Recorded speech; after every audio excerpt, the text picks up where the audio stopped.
Mesdames et messieurs, bonsoir. Il est 22h, bienvenue à vous pour ce bulletin d'information de ce jeudi 11 février 2016. Voici donc les principaux titres. Le président de la République a inauguré ce matin le nouvel hôpital des forces de défense du pays. Et en Centrafrique, la Centrafrique prête pour les élections présidentielles. C'était les titres, merci à vous de nous rejoindre. La coopération soudano-djiboutienne est à l'honneur aujourd'hui et nous allons consacrer l'essentiel de notre édition de ce jeudi à cette coopération entre les deux pays. Symbole de cette coopération, l'hôpital militaire Omar Hassan al-Bashir, construit par le Soudan dans le cadre de sa coopération avec Djibouti, a été inauguré ce matin par le président de la République Ismaël Omar Guelleh en compagnie du vice-président soudanais. Il s'agit là d'un complexe hospitalier de niveau 3 selon la norme internationale et qui regroupe l'essentiel des services d'un hôpital de grand standing. D'une capacité de 120 lits, le complexe hospitalier militaire djibouto-soudanais intègre la quasi-totalité des spécialités médicales, notamment un service d'urgence, un bloc opératoire, un département de réanimation.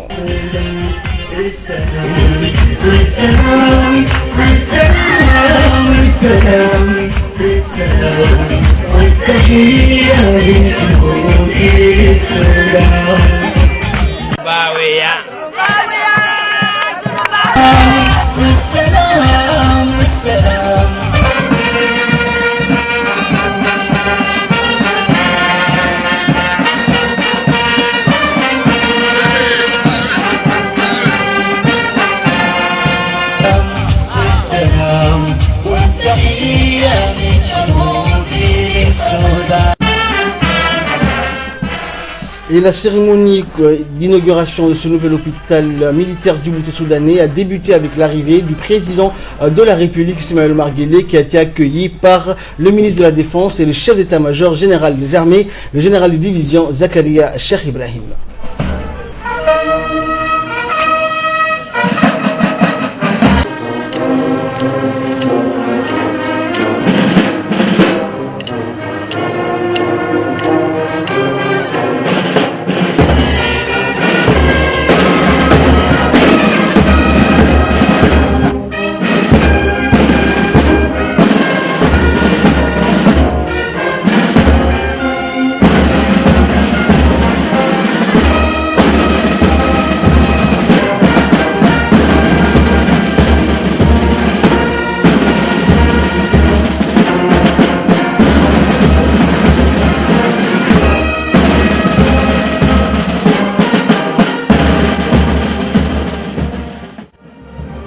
Après l'hymne national et le salut au drapeau, le président de la République, accompagné du ministre de la Défense et du chef d'état-major général des armées, a passé en revue les différentes troupes présentes à cette cérémonie, notamment le personnel médical et paramédical qui seront employés dans cet hôpital militaire construit par le Soudan. Et outre le président de la République, la cérémonie de l'inauguration s'est déroulée en présence de l'ensemble des membres du gouvernement, des parlementaires, des plus hauts responsables de l'état-major, des ambassadeurs des deux pays respectifs, à savoir Djibouti et le Soudan. La réalisation de cet hôpital requit un coût évalué à 20 millions de dollars. Et pour l'occasion, la grande star de la chanson soudanaise, Salah Ibn Badia, a fait le déplacement à Djibouti malgré son âge avancé pour animer la cérémonie d'inauguration.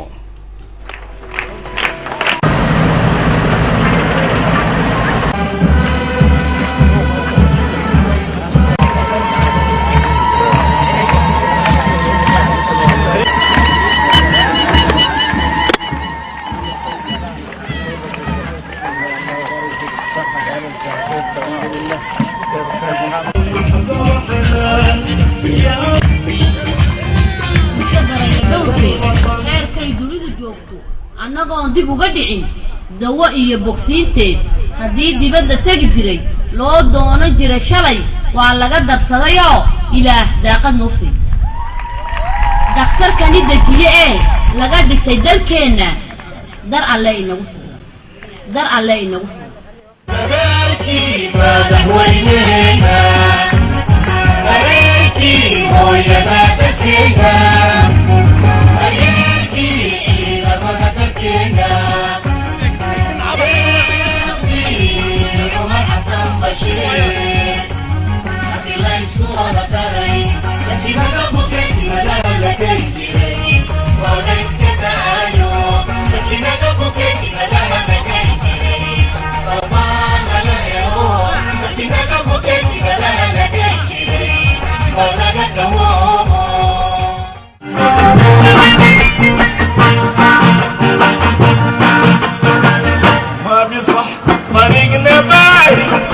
يا شباب نبي في العالي ما بيصحوا طريقنا باي يا شباب نبي في العالي ما بيصحوا طريقنا باي يا شباب نبي في العالي ما بيصحوا طريقنا باي يا شباب نبي في العالي أنا أمل معقود علينا والعمل بالضمان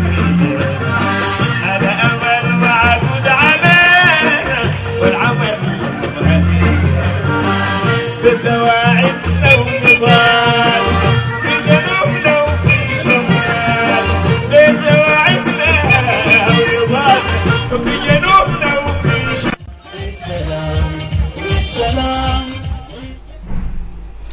Et entamons la série des interventions officielles. Le directeur central du service de santé des armées, le médecin colonel Ahmed Hassan Bourale, a souligné que l'ouverture de cet hôpital fait suite à l'inauguration hier du nouvel siège de la direction centrale du service de santé des armées.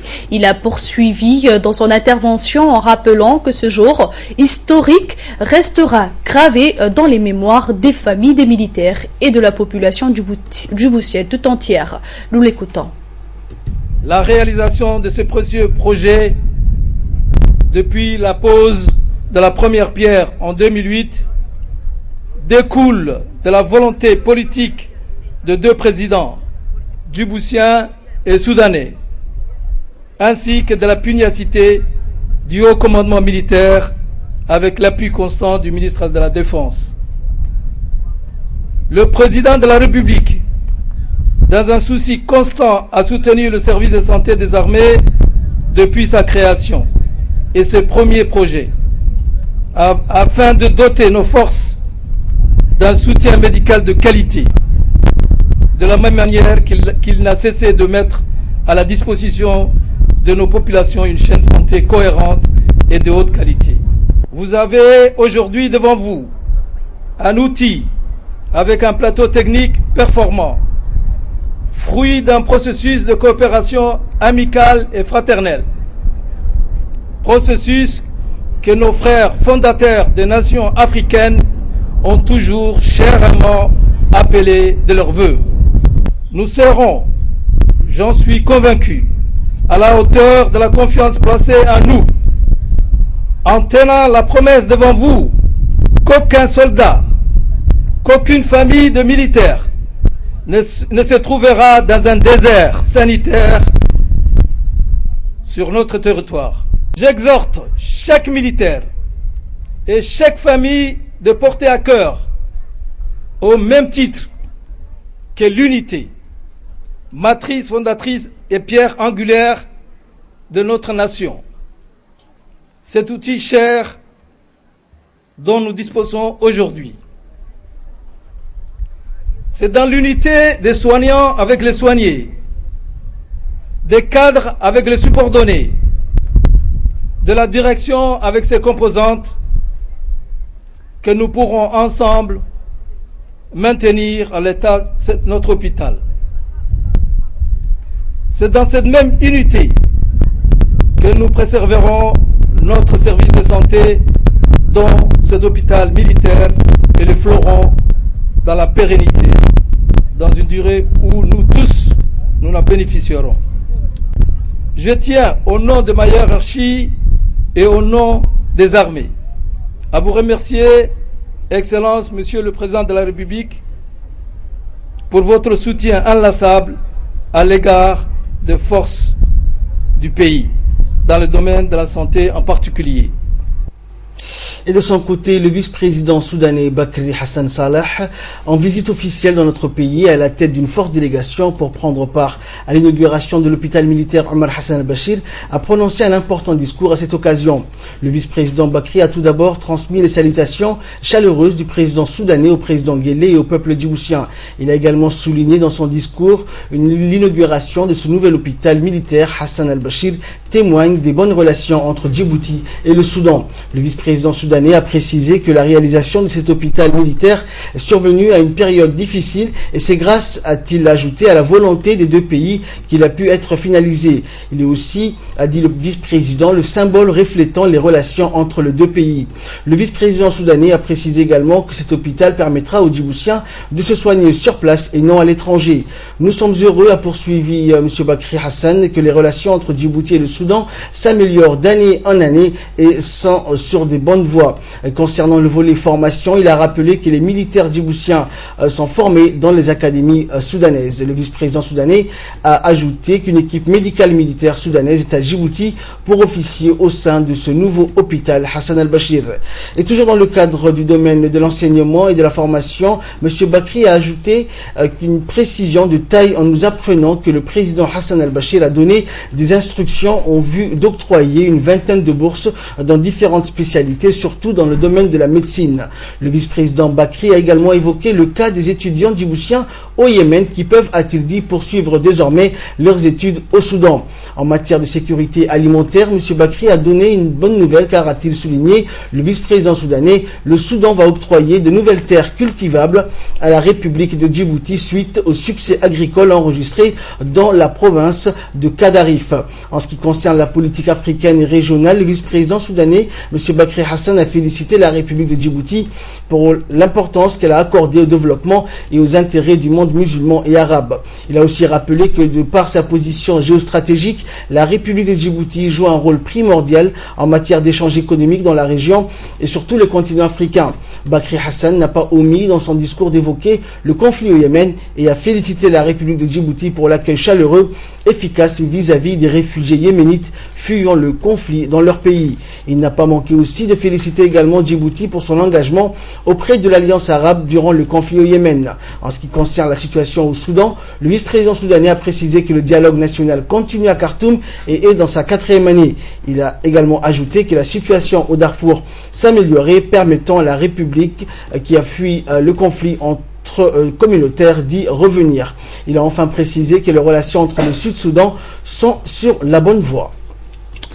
Et clôturant la série des discours, le Premier ministre djiboutien Abdelkader Kamel Mohamed a remercié dans une allocution prononcée à cette occasion le vice-président soudanais Bakri Hassan Salah pour sa participation à la cérémonie d'inauguration de cet hôpital. Le Premier ministre a indiqué dans son allocution que le nouvel hôpital est le fruit de la coopération entre les deux pays. La présente infrastructure est un hôpital gouvernemental indépendant destiné aux forces armées et à leurs familles. À cette occasion, a dit le Premier ministre, nous remercions le gouvernement et le peuple soudanais pour cette réalisation qui va, sans nul doute, resserrer davantage le lien existant entre les deux peuples et deux pays frères. Et le président de la République a procédé ensuite en compagnie du vice-président soudanais Bakri Hassan Salah à l'inauguration officielle du nouvel hôpital militaire baptisé Hôpital Omar Hassan al-Bashir en dévoilant la plaque commémorative. C'est tenu aujourd'hui la cérémonie officielle de l'inauguration du nouvel hôpital djibouto-soudanais.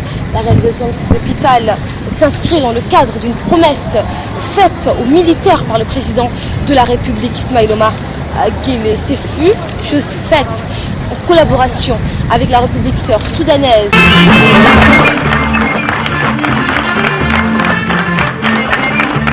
La cérémonie officielle de l'inauguration du nouvel hôpital militaire s'est tenue ce matin. Cet ouvrage a été financé par la République sœur du Soudan qui était représentée à cette cérémonie marquant son inauguration par le premier vice-président Bakri Hassan Salah. L'hôpital est doté d'une capacité totale de 130 lits, comprend un service de chirurgie viscérale, un service de chirurgie orthopédie, un service de chirurgie urologique et un service d'ophtalmologie.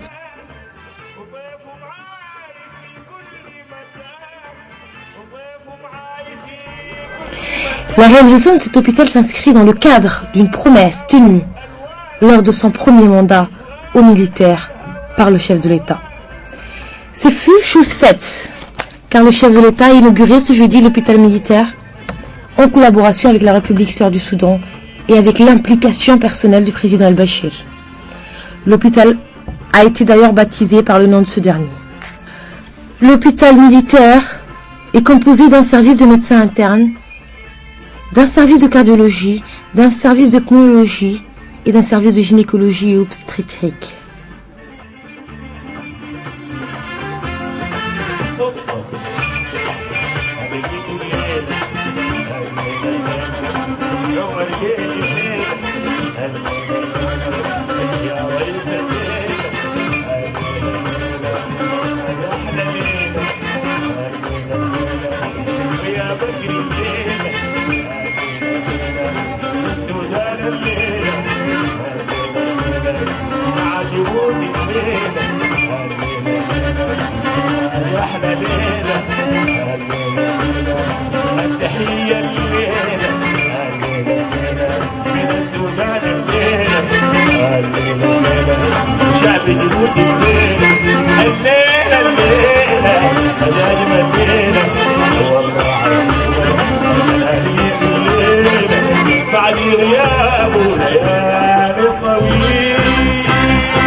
Sont tous les deux membres de l'IGAD, de l'Union africaine, de l'OCI et de la Ligue arabe. Autant de facteurs justifient l'excellence des relations entre les deux pays.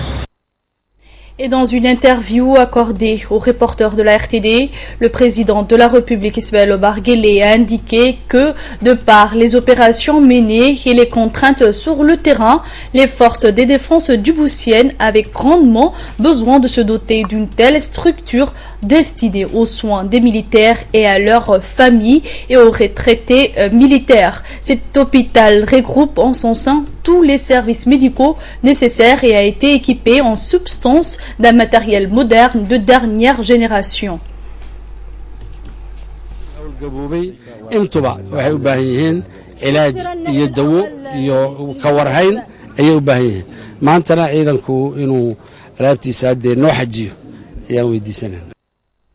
Et sur place, à l'issue de la cérémonie, notre équipe a pu également recueillir les réactions du personnel du service de santé de l'armée, notamment le personnel médical et paramédical de l'hôpital militaire djibouto-soudanais. Mon nom c'est Dr Omar Outban, je suis pharmacien de l'hôpital. Voilà, aujourd'hui nous trouvons que c'est une grande journée. On célèbre l'ouverture pour une première d'un nouvel hôpital militaire. Et nous sommes très contents et voilà. Alors, vous pensez que tout a été mis en place pour accueillir les militaires djiboutiens qui sont à Djibouti et leurs familles? Oui, justement, c'est un hôpital de grande envergure et on est prêt à accueillir bien sûr tous les militaires et tous les civils bien sûr. Et c'est une première à Djibouti et nous sommes prêts à accueillir tout le monde. Après la cérémonie d'inauguration de l'hôpital militaire, le numéro 1 djiboutien, Ismaël Omar Guelleh, a reçu au palais présidentiel le vice-président soudanais Bakri Hassan Salah, qui est arrivé ce matin à Djibouti pour participer à la cérémonie d'ouverture du nouvel hôpital militaire. Au centre des discussions entre le président Guelleh et le vice-président soudanais, les relations d'amitié existantes entre les deux pays et les voies et moyens de les raffermir davantage, rappelant que cet hôpital est de niveau 3 dans la norme internationale et il regroupe l'essentiel des services d'un hôpital de grande standing. Ont participé à cette rencontre les ministres soudanais de la Défense et des Affaires étrangères.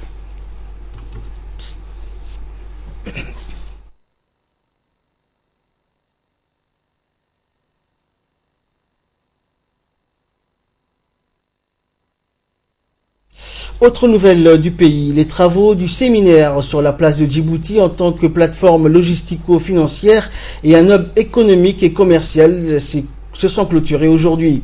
La clôture de ce séminaire s'est déroulée en présence notamment du secrétaire général du ministère des Affaires étrangères, Mohamed Ali Hassan. Par ailleurs, ce séminaire a permis à tous les participants de disposer des connaissances techniques nécessaires dans ce domaine et ce, afin qu'ils puissent être aptes à promouvoir l'image forte de notre pays au sein de la région et au niveau international et s'engager également dans des méga-projets afin de développer les infrastructures portuaires, aéroportuaires et ferroviaires qui devront créer une dynamique importante de croissance économique. Rappelons que ce séminaire et différents ateliers cibles sur des sujets techniques d'intérêt nationaux sont organisés par l'Institut des études diplomatiques de Djibouti pour permettre notamment de mieux défendre les intérêts nationaux dans un processus continu de globalisation économique. Page sport pour clore l'actualité nationale dans le cadre des derniers préparatifs de la phase finale des premiers Jeux nationaux de la jeunesse organisés par le secrétariat d'État à la jeunesse et sport du 11 au 17 février à Djibouti. Des kits ont été remis aux bénévoles. Ces bénévoles, au nombre de 220, participeront à l'organisation de ces Jeux. Les Jeux nationaux de la jeunesse sont organisés sur initiative du président Guélé pour détecter des jeunes talents qui pourront assurer la relève de demain. La commune ou la région qui aura récolté le maximum de points dans les différentes disciplines se verra attribuer une cagnotte de 10 millions de nos francs djiboutiens. Et en nouvelle du monde à présent, les Centrafricains s'apprêtent à voter pour les législatives et le second tour des élections présidentielles dimanche prochain. Dernière ligne droite pour les législatives et le second tour de la présidentielle en République centrafricaine dimanche prochain. À quelques jours de ces échéances, le calme règne. Deux anciens premiers ministres, Faustin Touadéra et Anissé Georges Dologuélé, sont au coude à coude pour ce dernier round des présidentielles. L'autorité nationale des élections, qui a reçu du matériel électoral supplémentaire samedi dernier, annonce que toute la logistique sera disponible ce jeudi dans tout le pays. Plus de 300 policiers et gendarmes ont été formés à la sécurisation des élections, alors que la campagne électorale s'est déroulée sans incident majeur pour le moment.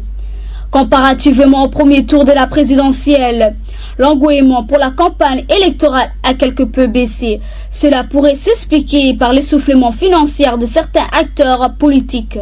En effet, ils sont 110 candidats aux législatives à avoir annoncé la retraite de la course, faute de moyens pour continuer. Le premier tour de la présidentielle fut crédité d'une participation de 79%. Les Centrafricains espèrent le même engouement, le même état d'esprit pour un retour à la normale après 3 ans d'une guerre civile.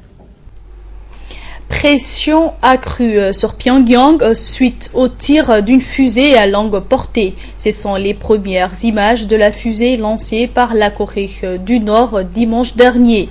Diffusée par la télévision officielle, les images de propagande s'accompagnent d'un commentaire élogieux.